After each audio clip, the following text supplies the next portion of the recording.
नमस्कार दोस्तों, युवा शोर हैंड में आप सभी का स्वागत है। डिक्टेशन 5 सेकंड बाद शुरू होगी।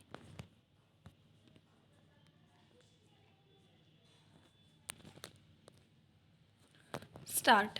महोदय, उस जमाने में रेलवे कर्मचारियों को भड़काकर के हड़ताल करना और फलस्वरूप एक ऐसी व्यवस्था पैदा करना जिसके कारण बंगाल के पीड़ित लोगों की सहायता न की जा सकी, उचित कार्य था?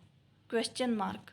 लेकिन यह कार्य मेरे घर के भाइयों ने किया था। मेरा कहना है कि केवल उपदेश से काम नहीं चलता है।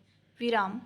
जब ऐसे प्रश्न आए तो उपदेशात्मक भाषाओं में ही फंसकर न रहा जाए, बल्कि आवश्यकता है कि ऐसे प्रश्नों पर सारे राजनीतिक दल देश हित को ध्यान में रखते हुए संजीदगी से विचार करें और उन सब का हल तलाश करें।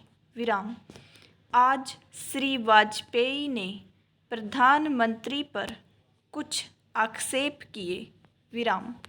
वे बड़े गुस्से में थे और इतने क्रोध में थे कि उन्होंने अपने मस्तिष्क का संतुलन खो दिया था। विराम।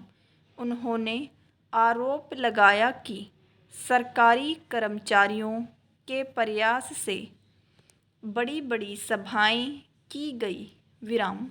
मैं वाजपेयी जी का गुस्सा और उनका असंतुलित होना समझ सकता हूँ। विराम। उन्होंने यह भी कहा कि प्रधानमंत्री जी ने इन चुनावों के बीच अपने भाषणों में जनमानस को ऊपर उठाने की कोशिश नहीं की, मूलभूत प्रश्नों को देश के सामने रखने की कोशिश नहीं की और आज जो राष्ट्रीय दिक्कतें और परेशानियां हैं उन पर जनता को शिक्षित करने की कोशिश नहीं की। विराम। प्रधानमंत्री ने अपने चुनाव भाषणों में देश के अंदर जो शक्तियां राष्ट्रीय एकता को भंग कर रही हैं, धर्म के नाम पर, जाति के नाम पर, भाषा के नाम पर या अक्षेत्रीयता के नाम पर संकीर्णता की भावना पैदा कर रही हैं, जनता को उनसे सजग किया। विराम।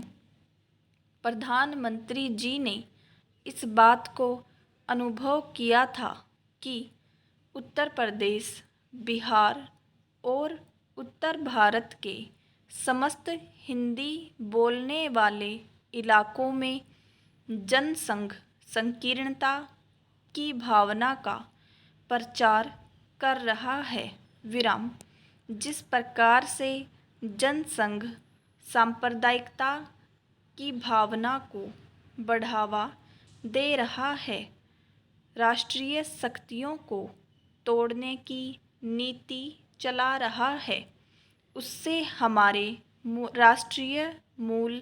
राष्ट्रीय नीतियाँ और राष्ट्रीय एकता खतरे में है।